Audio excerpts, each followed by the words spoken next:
This is the Big O Show. This is the Big O Show. All right. There he is, the man covering the MASH unit known as the Miami Hurricanes. How you doing, my friend? You doing all right? Doing great, Came back from Tallahassee over the weekend, went up there and saw the Seminoles finally lose a game. So I got to watch that Wake Forest offense. That was good.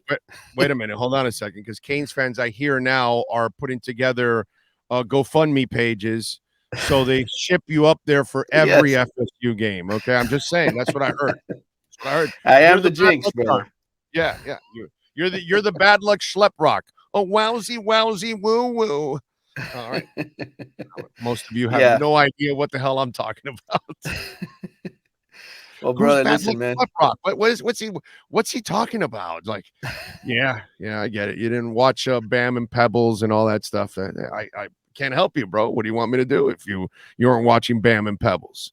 That was a must-see television back in the day. All right, Manny. So let's start off with the injuries, my brother.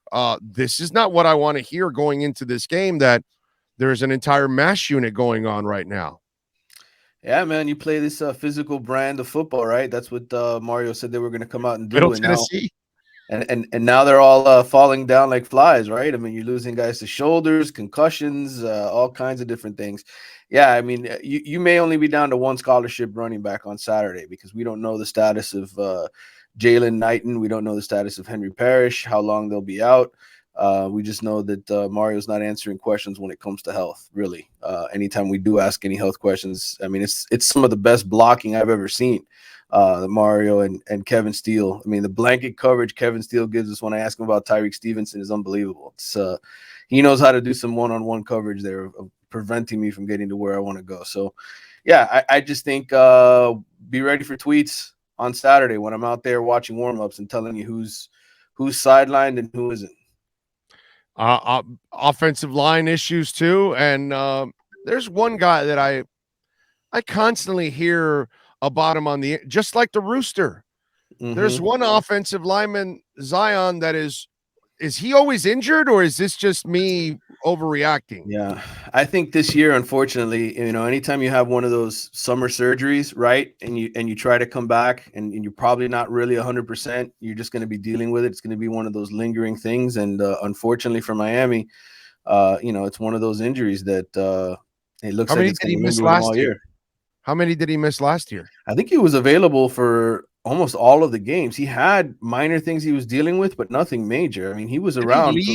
Did he? Okay, so then what did he do? Leave some of the games last year? Did he leave a couple games? I want to say it was sort of the same issue at the beginning of the year. He was dealing with something, but it seemed to me like he was further along in his recovery than he was this year, right? Because he missed most of camp, if not all of camp, for Miami this year. I don't think that was the case last year. I think last year it was more like a week that he was dealing with something, and then he came back and participated in camp. So to me, it's when you have the surgery, right? If you have surgery right before the season and they say, oh, you'll be back in 6 to 8 weeks, and then you go out there and you start playing on it, those are 6 to 8 weeks where you weren't doing anything, and your body has to acclimate to being that way, and you can have setbacks. And that's what happened to him. He essentially had a setback with the knee, and so now it's going to be one of those games that you play where all season long he's probably going to be dealing with this. So let me ask you something. How in the hell is UM favored in this game? I have no idea. I mean, if I was a gambling man, I'd go put a lot of money on North Carolina. I know. Like, have they watched the UM secondary? Vegas must know something we don't. Offense? Yeah, I'm just wondering. I'm looking at all these injuries. It's not a good team. I'm sorry. It's not Mario's fault, but he inherited a mediocre team. It's got no secondary against a team that lights it up on offense. Yeah. I have no idea why Miami is favored by 4. I totally understand the over and under 66, because North Carolina will probably score 45 or 50 of those 66 on Saturday. It's not that I'm wishing that the U loses. It's just, I'm sorry.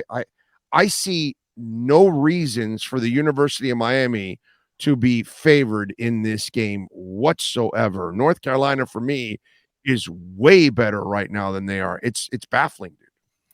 And I would say that they're also coming off their best defensive game of the season. I know it was Virginia Tech, but still, I mean, considering how horrible they were the first 4 games of the season defensively. I think they held Virginia Tech to under 100 yards rushing, 41-10 win. And they're kind of coming off their most impressive overall performance as a team. So I don't get it either. Miami's in trouble in this game. I mean, they need Tyler Van Dyke to get it right and to be the Tyler Van Dyke that he was over the last 6 games of last season.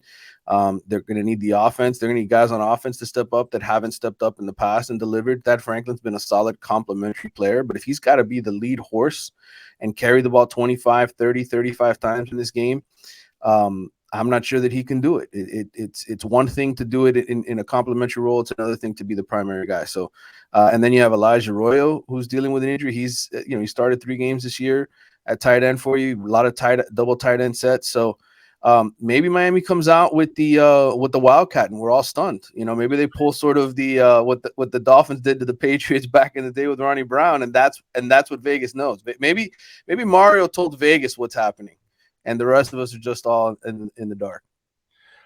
Listen, man, I hope they're right. I hope they know something that we don't, because it's not what I've been seeing the last couple of weeks from this team. And I'm watching North Carolina light it up, and I'm like, wow. I saw that line, and I said, I don't really like betting against my favorite teams, but I don't know why anybody would bet for Miami in this game. It's just odd. No changes at quarterback as expected. And I'm with Mario on this one, by the way. I don't think you crap on your quarterback after a terrible outing. Plus, you and I have talked about this. I'm not a fan of what Gaddis has done with this offense and his players. He has square pegged in a round hole the entire time, when he should understand the talent he has. The great coaches adjust their offenses to what they have on the field. And I don't think Gaddis has done a good enough job of saying, I need to be flexible here until I get my players in here for my offense. But for now, I'm going to have to add some of the elements of the prior offense, because these guys will excel in that kind of a system. And to me, that's where I would not crap on Tyler Van Dyke so quickly. And I'm glad that Mario Cristobal at least did that.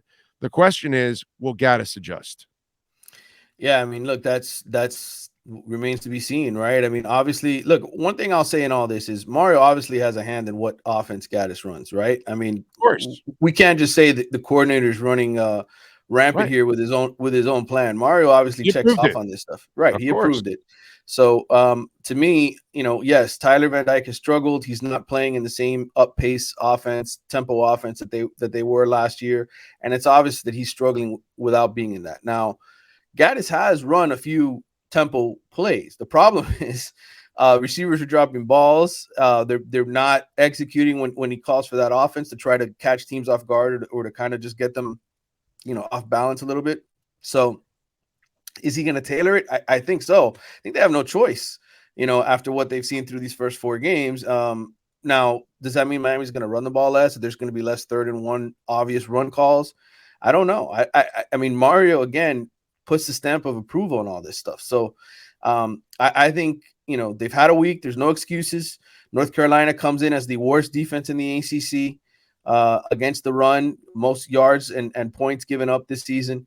So, to me, this is a game where you should be able to make offensive adjustments and at least keep yourself in the game scoring wise, even if your defense doesn't get their act together against what should be one of the best quarterbacks in the country this year. Any changes do you think happen in the secondary? I think they have no choice.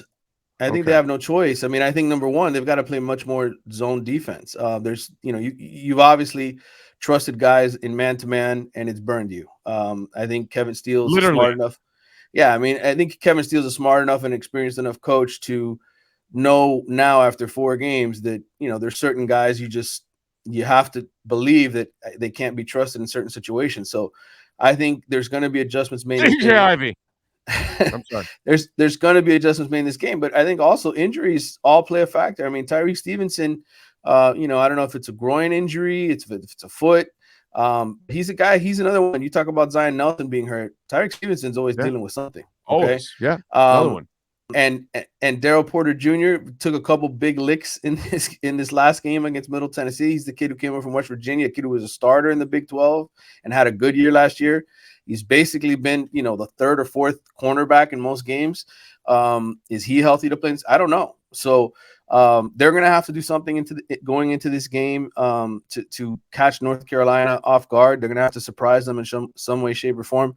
And I know if the defensive line doesn't show up, if they're not getting pressure and playing good containment against Drake May, because Kevin Steele, the comparison he gave him was Josh Allen. I mean, the big-bodied frame, a guy who can run. I watched it. I'm terrified of this game, dude.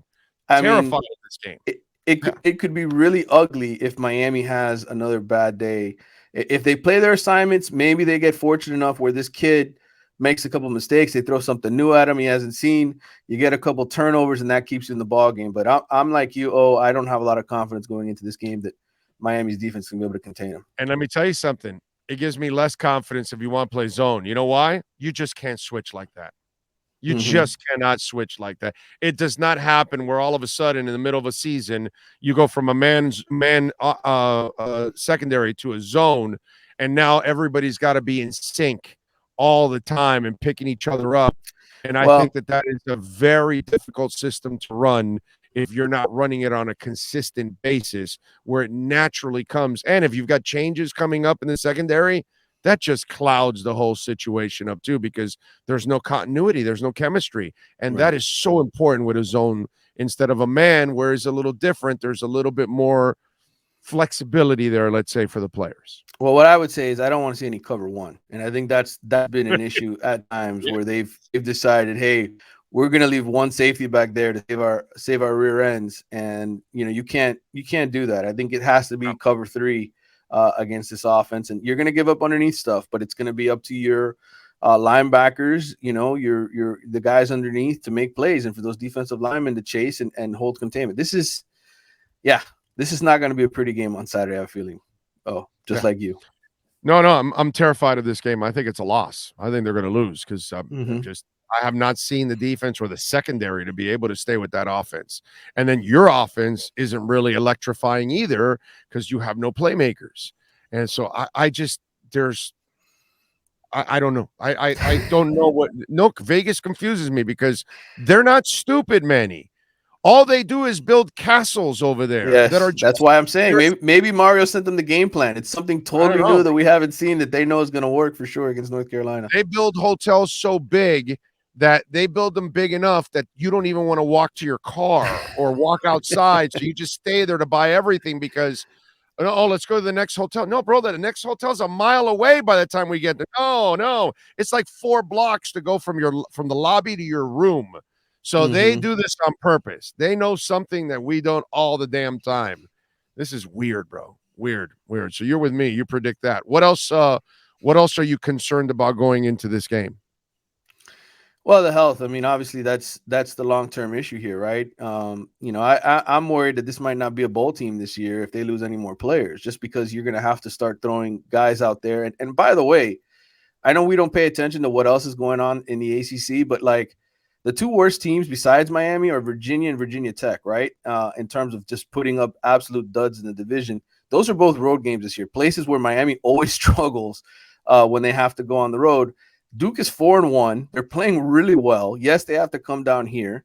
We already talked about North Carolina. Pittsburgh, I know, just lost. Georgia Tech, though, won on the road and won in Pittsburgh. So they're not like a dead animal that's just waiting, for this team will struggle to beat anybody, bro. Yeah, and then your other ACC games are Clemson on the road, which no way, and then Florida State who's 4-1. So, I mean, that's why I said this last week, this could very well not be a bowl team this year if these injuries are as bad as we think they might be.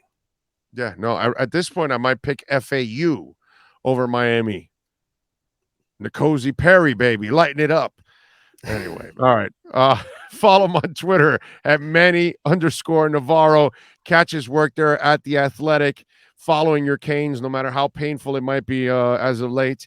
Join us, please, at Walk-Ons in Kendall this Saturday, starting off at 2 o'clock. We'll be there by 1 o'clock, so come on out, get a table. Place is ginormous, super high roofs. The roof is like 30 feet tall, and there's TVs everywhere. What a gorgeous bar, ginormous, gorgeous bar.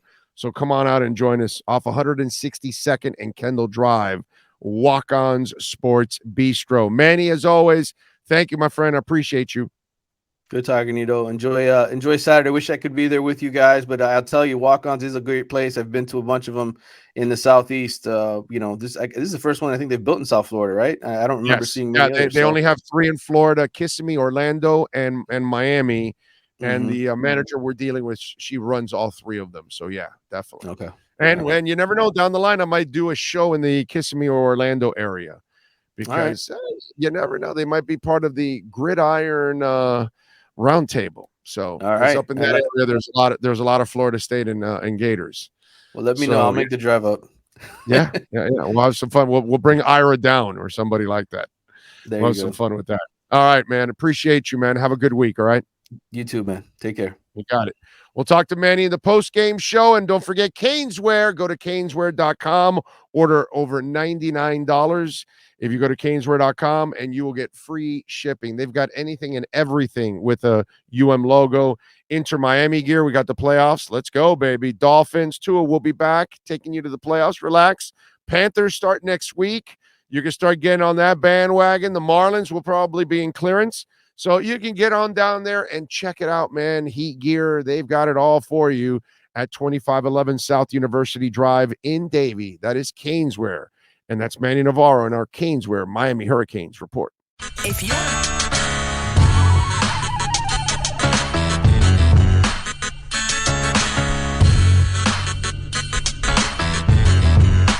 This is the Big O Show.